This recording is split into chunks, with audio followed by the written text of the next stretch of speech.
Guys, what's up? Magandang gabi po kay Himas TV, no? Magbigay po tayo ng maiksing reaction dito po sa nangyayari ngayong araw na to regarding po dito sa impeachment laban kay BP Sara sa House of Representatives, no? Nakakuha po ng 153 votes, no?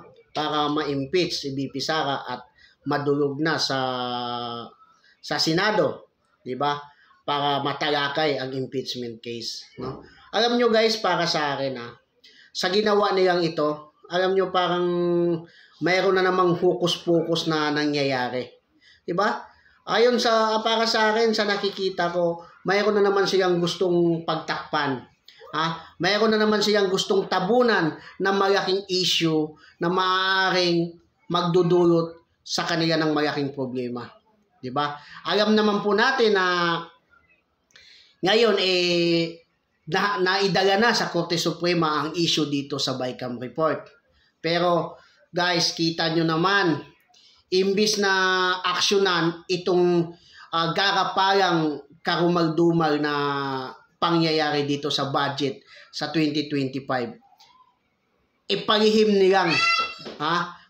nilang ginawa ang pagkalap ng perma para ma-impeach si BP Sara. Malinaw po ito na talagang gustong-gusto po nilang alisin, no? Talagang itaboy or alisin sa kanilang harang si BP Sara upang masulid nila or ibig ko sabihin na masulo nila ang kandidatura sa 2028. Kasi po guys, kung sakaling ma-impeach po si BP Sara, hindi na po siya pwedeng tumakbo. Ayun lang po yung pagkakaalam ko. Pero ang totoong issue, ayaw talaga nilang pag-usapan, bagkus dito talaga sila nakapokus sa kay BP Sara. Kasi nga naman, malaking tinik si BP Sara. Magiban sa malaking tinik, parang madaming tinik. Diba? Kaya gustong-gusto nilang alisin, sipain si BP Sara sa pagka-vice presidente at para mapalitan either si Chis Escudero ang papalit or si Martin Romualdez. Lalo na guys, mauubos na talaga ang kaba ng bayan, no? Pag itong dalawa, kung alin man dito, sa nakikita ko, ngayon pa nga lang pinagtatakpan nila ang malaking bulilyaso dito sa BICAM report. Paano na lang kaya kung sakaling sila ang sakaling makaupo at papalit sa pwesto ni BP Sara? Ano nang mangyayari sa Pilipinas? Guys, napatunayan po natin, no? Walang kwenta yung gobyerno natin ngayon.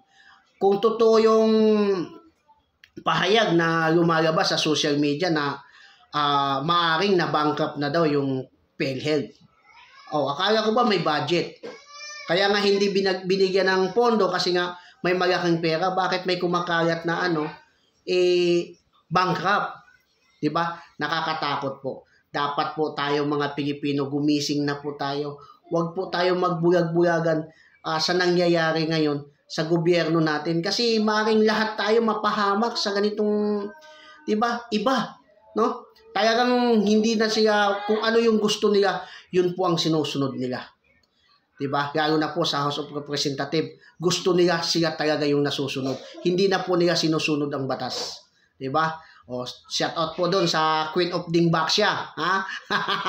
Balita ko, ikaw daw yung nagpakalap ng sikretong pirma. Na para mapirmahan yung papel para ma-impeach ang vice presidente. Yun lang po guys, no, patuloy po nating suportahan ang vice presidente at wag po tayong bibitaw. Sa mga solid Duterte supporters, laban lang po tayo guys.